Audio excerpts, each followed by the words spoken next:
এখন এই যে চোখে ঝাপসা দেখা, হঠাৎ করে গলা শুকিয়ে যাচ্ছে, রাত্রিবেলা খুব জলের পিপাসা পাচ্ছে, আমরা রাত্রিবেলা বারে বারে হয়তো ইউরিনে যাচ্ছি, সারাদিনে ইউরিনকে আমরা ধরে রাখতে পারছি না ঠিকঠাক মতো করে, এই ধরনের ছোট্টখাট্ট সমস্যাগুলোকে আমাদের সবসময় নজরে আনা উচিত।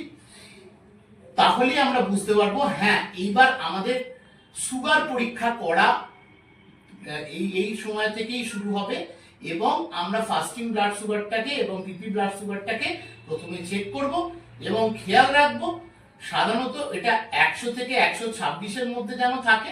সাধারণত 100-র ওপরে বেড়ে গেলে 100 হ্যাক হলেই আমরা ডায়াবেটিস বলি, ফাস্টিং ব্লাড সুগার বা খালি পেটের ব্লাড সুগারটাকে, এবং ভর্তি পেটের ব্লাড সুগার বা পিপি ব্লাড সুগারটাকে আমরা সাধারণত 140 থেকে 200-র মধ্যে কভার করি। তবে 141 হলেই কিন্তু ডায়াবেটিস। তার ফলে আপনাকে সবার আগে সচেতন